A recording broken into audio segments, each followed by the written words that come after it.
Hello everyone.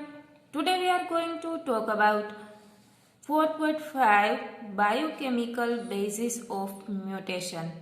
तो ये biochemically base पर जब ये म्यूटेशन होता है तो उसमें क्या चेंजेस आता है, ठीक है, और ये म्यूटेशन है तो ये म्यूटेशन पर क्या इफेक्ट आती है और सेल पर जो क्या इफेक्ट आती है।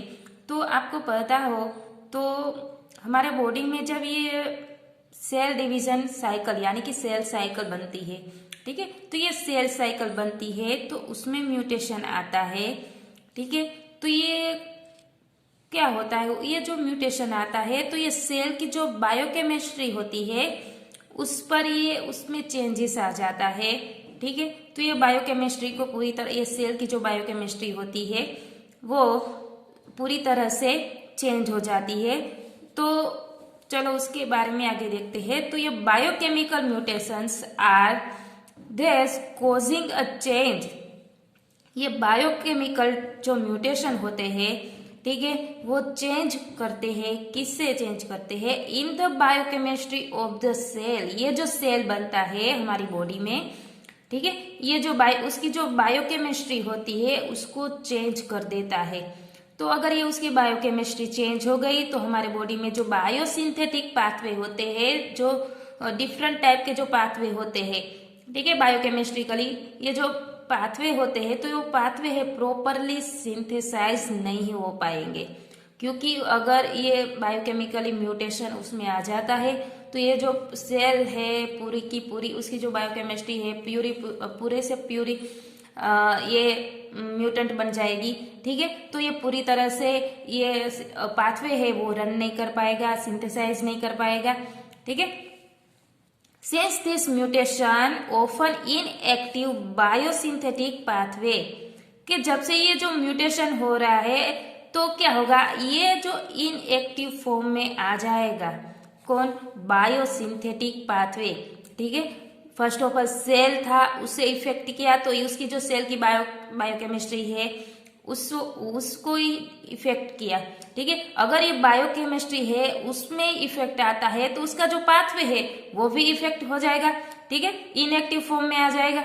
अब इनएक्टिव फॉर्म में आ गया तो क्या होता है, they frequently eliminate the capacity of the mutant to make an essential macromolecule such as an amino acid और न्यूक्लियोटाइड।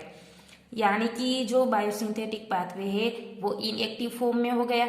तो इनएक्टिव फॉर्म में हो गया तो उसकी जो कैपेसिटी होती है, ठीक है, जो म्यूटेंट बनाने की, ठीक है, एसेंशियल मैक्रोमोलिक्यूल्स के जो आवश्यक मैक्रोमोलिक्यूल्स है जैसे कि अमाइनो एसिड और न्यूक्लियोटाइड, ठीक है, वो जो बनाने की जो उसकी जो कैपेसिटी है उस पाथवे में, तो क्या होता है, अगर म्यूटेशन आता है तो उसकी जो फ्रीक्वेंटली होती है वो एलिमिनेट हो जाती है, ठीक है। नेक्स्ट है a strain bearing such as a mutation has a conditional phenotype.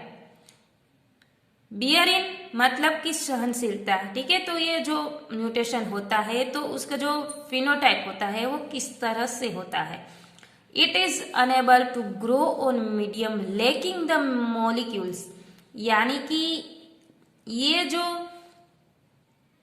Medium होता है उसका, ठीक है, तो ये मीडियम में ग्रो अनएबल, एबल मतलब कि ग्रो नहीं हो पाते, अनएबल टू ग्रो यानी कि ये ग्रो नहीं हो पाते मीडियम में, क्यों, क्योंकि लैकिंग द मॉलिक्यूल, यानी कि मॉलिक्यूल के बिना ये मीडियम में ग्रो नहीं हो पाते। ऑब्वियसली उसे मॉलिक्यूल की जरूरत होती है, ठीक है, but grow when the molecule is provided. अगर उसे ग्रो होना होता है तो ये मॉलिक्यूल उसे अगर मिल जाए तो ये ग्रो हो पाते हैं।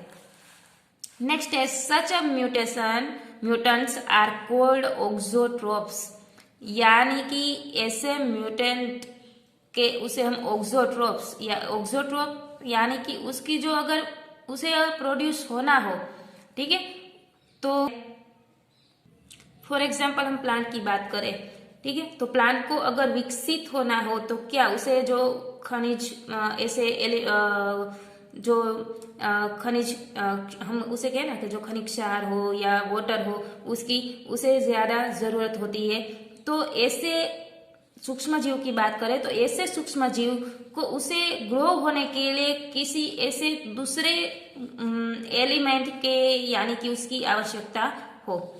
And they are said to auxotrophic, ऐसे ऑर्गेनिज्म या तो ऐसे एलिमेंट्स के जैसे हम उसे ऑक्सोट्रोपिक कहेंगे।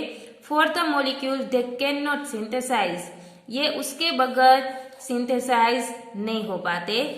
लेकिन if the wild type strain, अगर वाइल्ड टाइप स्ट्रेन की बात करें, हमने वाइल्ड टाइप आगे जो म्यूटेशन की प्रोसेस थी आपको समझाया था कि जो म्यूटेशन होता है, ठीक है, पेरेंट्स से प्रोजनी बनती है। तो पेरेंट्स नॉर्मली कंडीशन में होता है, लेकिन जब ये प्रोजनी बनती है तो अगर उसमें कुछ कुछ म्यूटेशन आता है तो क्या होती है, 4 टाइप की प्रोजनी बनी थी, उसमें एक प्रोजनी थी वो म्यूटेंट थी और बाकी की तीनों वाइल्ड टाइप थी यानी कि नॉर्मल कंडीशन में थी, ठीक है। तो एक म्यूटेंट थी यानी कि उसमें म्यूटेशन आया था, तो ये वाइल्ड टाइप यानी कि normal. If the wild type strain, अगर ये नॉर्मल स्ट्रेन है from which the mutant arose is a chemoorganotrophs, ठीक है। तो ये जो वाइल्ड टाइप स्ट्रेन है, ठीक है, अरोज यानी कि उसे उठना हो, ठीक है, तो उसे chemoorganotrophs able to grow on a minimal medium, उसे ये जो केमिकली अगर उसे हम कहें ना कि उसे ग्रो करने के लिए अगर उसे ग्रो होना है तो किस में ग्रो होता है, तो ये grow on a minimal medium में ये ग्रो होता है। तो उसके कंटेन में ओनली सोल्ट में क्या होता है, तो salt to supply needed elements such as nitrogen and phosphorus, कि ये जो एलिमेंट्स को सप्लाई करते हैं नाइट्रोजन और फॉस्फोरस, ठीक है, हमने कहा ना कि ये उसके ग्रो होने के लिए इस दोनों की ज्यादा जरूरत होती है।